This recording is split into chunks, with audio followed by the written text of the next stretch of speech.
recombinant DNA technology. It is popularly called as genetic engineering, and it is a stream of biotechnology which deals with the manipulation of genetic material by man in vitro, right? So how we can define this technology?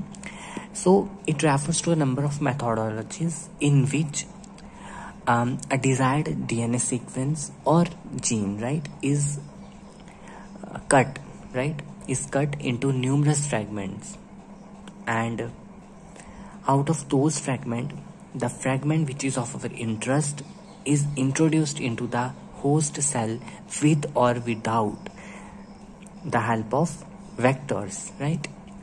And for what reason? To alter the phenotype of the organism, right, in order to suit the human needs, to fulfill the human needs, right?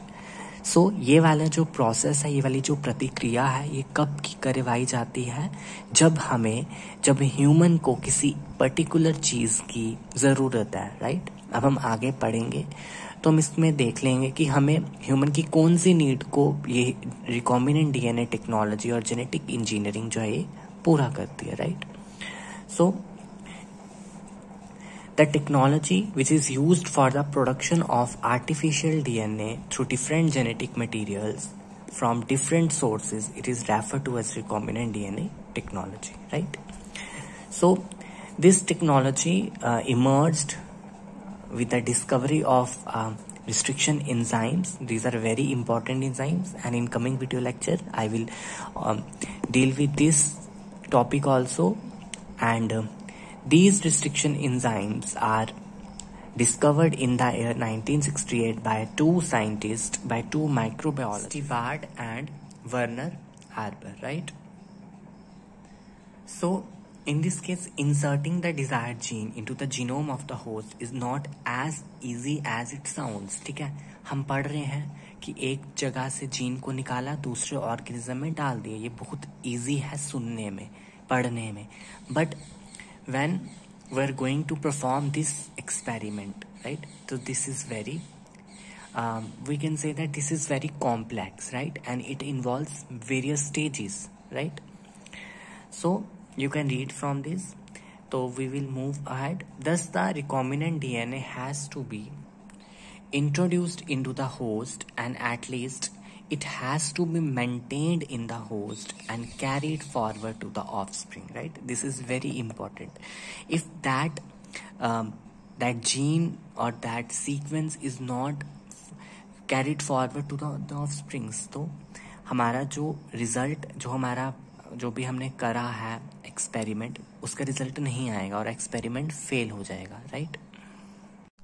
Now we are going to see what are the tools of recombinant DNA technology, right? The enzymes, right? And enzymes include restriction enzyme, polymerase, and ligases. Three group of enzymes: restriction enzymes which help to cut, polymerase which help to synthesize, or ligase which help to bind, to join something, right? So the restriction enzymes, they are used in recombinant DNA technology, and these enzymes play a major role in determining the location at which the desired gene is inserted into the vector genome, right? So vector के genome में जो हमने gene of interest insert करना है वो किस जगह के ऊपर होगा, किस लोकेशन पे होगा, that is decided by the enzymes, right? So there are two types of enzymes. Nucleases, they are of two types: axonucleases and endonucleases. Axonucleases are those which cleave DNA in the terminal end, right? So terminal ends पे जो काटेगा उसको बोलेंगे axonuclease, और जो middle में काटेगा उस DNA को, उस जीन को, उसको बोलेंगे endonuclease. Now endonucleases, they are of two type: non-specific and may cleave random DNA at random sites, में कहीं पे भी काट लेगा पर बीच में. यहाँ पर दूसरा क्या होता है, दे आर हाईली स्पेसिफिक, कि उन्होंने एक पर्टिकुलर सीक्वेंस के ऊपर काटना है, राइट? जैसे आपका इको R1 एक रिस्ट्रिक्शन एंजाइम है जो कौन सी साइट पे काटता है, GAATTC. Now the fourth thing which is required, the vectors, right? These are simply acts as carrier or vehicles which carry the desired gene, right? And during carrying they also integrated that gene into their genome, right. जब तक वो integrate नहीं करेगा, means जो genome के अंदर जो gene हमने डाला वो उसके साथ जब तक घुल मिल नहीं जाएगा, इंटीग्रेट नहीं करेगा, तब तक वो आगे जो है फर्दर ऑफस्प्रिंग्स में नहीं आएगा और अपना जो उसने एक्सप्रेशन शो करना है वो एक्सप्रेशन शो नहीं होगा, right. So in this case there are two vectors, although there are many vectors but two are mentioned here. Plasmids and bacteriophages, these are the most common vectors in the recombinant DNA technology. और आपके syllabus में vectors भी हैं जो कि हम पढ़ेंगे, ठीक है। तो मैं आपको नेक्स्ट जो भी कमिंग वीडियो लेक्चर्स होंगे वहाँ पर vectors के बारे में भी लेक्चर्स जो है वो डाल दूंगा, right. Now fifth one is the host organism, right. The host organism into which the desired gene or desired recombinant DNA is introduced, right? Now, there are a number of ways in which these recombinant DNAs are inserted into the host organism. They are namely micro injection से, biolistic और gene gun से, alternate cooling and heating के process से, या calcium ions का use करके, ठीक है। तो इस चीज में हम क्या करते हैं, वो जो मेम्ब्रेन होती है उसकी पोरोसिटी को चेंज कर देते हैं सो दैट जो भी डीएनए है, जो भी जीन ऑफ इंटरेस्ट है, वो डायरेक्टली होस्ट ऑर्गेनिज्म में चला जाए, right. Now we will discuss the process of recombinant DNA technology, how this process takes place. It is a multi-step process and it is maintained in a specific sequence to generate desired product. So this is a sequence. आपने ऐसा नहीं करना है कि fourth को पहला कर दिया, पहले को तीसरा कर दिया, दूसरे को ऐसे उल्टा सीधा, नो। जो सीक्वेंस में आपको प्रोवाइड किया है वैसे ही आपको एग्जाम्स में लिखना है, राइट। तो फर्स्ट जो स्टेप होता है that is the isolation of genetic material, second is the cutting of gene at the recognition sites, ठीक है। Third is the amplification of that gene, right, and through polymerase chain reaction PCR. Fourth is the ligation of DNA molecules, and the fifth is the insertion of that recombinant DNA into the host, right. So first step is the isolation. So first step क्या है, isolate करना है, genetic material को बाहर निकालना है, right. After isolation आपने cut करना है जीन को रिकॉग्निशन साइट पे, ठीक है। और वो किसके द्वारा किया जाता है, रिस्ट्रिक्शन एंजाइम की वजह से, और वो रिस्ट्रिक्शन एंजाइम वहाँ पर डाइजेशन कॉज करते हैं जिस वजह से जो जीन है वो कट जाता है। उसके बाद वो जो छोटा सा जीन है उसको हम एम्पलीफाई करेंगे, उसकी कॉपीज को बढ़ाएंगे। और आपको पता है amplification of gene is done by a polymerase chain reaction, right, PCR के थ्रू करवाया जाता है, जिससे थाउजेंड्स टू मिलियंस कॉपीज हमें मिलती हैं, राइट। उसके बाद हम क्या करेंगे, लाइगेशन करेंगे, जो डीएनए मॉलिक्यूल्स हैं उसके साथ उसको जोड़ देंगे, किसको, जो हमारे पास फ्रेगमेंट है।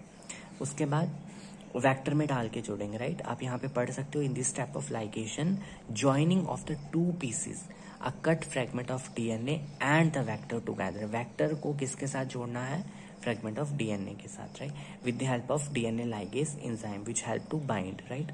Fifth step is the last step, insertion of recombinant DNA into the host. जो रिकॉम्बिनेंट डीएनए यहाँ बन गया उसको आगे होस्ट में इंसर्ट करना है। किस तरीके से इंसर्ट किया जाता है, जो है इसमें हम जो है इन्फेक्ट करवा सकते हैं बैक्टीरियाज को, जैसे ई कोलाई बैक्टीरिया है उसको हम होस्ट यूज कर सकते हैं, राइट। तो इस प्रोसेस को बोलते हैं transformation. So once after the insertion of the DNA into the host cell, जब डीएनए की होस्ट सेल में इंसर्शन हो जाती है, राइट, तो वो मल्टीप्लाई करता है और एक्सप्रेस करता है किस फॉर्म में, manufactured protein under optimal conditions. Mean जो भी उसने ट्रेट शो करना था, जो भी एक्सप्रेशन शो करना था, वो एक्सप्रेशन शो करने लगेगा, right. So this is the whole process, whole procedure with diagrammatic representation. तो फर्स्ट क्या है, ये आपके पास एक बैक्टीरियम है, एग्रोबैक्टीरियम ट्यूमिफेशियंस। इसका ये वाला जो डीएनए है इसको बोलते हैं टी डीएनए। इस पे ऑलरेडी मैंने वीडियो बनाई है, और अगर आपने वो वीडियो अभी तक नहीं देखी है उसकी लिंक जो है मैं डिस्क्रिप्शन बॉक्स में दे दूंगा, आप वहां से इसके बारे में पढ़ सकते हो, एग्रोबैक्टीरियम ट्यूमिफेशियंस के बारे में, जिसको हम वेक्टर भी यूज करते हैं। तो इसका टी डीएनए है ये। हमने क्या किया, इस टी डीएनए से एक जीन ऑफ इंटरेस्ट निकाला, जिसको कहाँ डाला, रिकॉम्बिनेंट टीआई प्लाज्मिड में, टीआई के प्लाज्मिड में। ये पूरा क्या है, टीआई प्लाज्मिड, और इसका जो ये पार्ट है रेड वाला, ये क्या है, टी डीएनए, राइट। इस टीआई प्लाज्मिड पे हमने जीन ऑफ इंटरेस्ट डाला, इसको काट के कोई भी जीन ऑफ इंटरेस्ट है उसको इसको काट के अंदर इसके इंसर्ट कर दे ब्लैक वाला। फिर उसको उस बैक्टीरियम को, ये पूरा बैक्टीरियम के अंदर हो रहा है ये सारा प्रोसेस, उसको हम इन्फेक्ट करवाते हैं प्लांट के सेल के साथ। जब प्लांट के सेल के साथ इन्फेक्शन होती है तो वो जो TDNA ये वाला जो पार्ट है ये कहाँ चला जाता है, प्लांट के जीनोम के अंदर। तो ये वाला जो सेगमेंट ऑफ जीन जो एक्सप्रेशन शो करता था वो एक्सप्रेशन अब कहाँ पर शो होएगा, प्लांट में। तो ये बोलेंगे plant with new trait, right.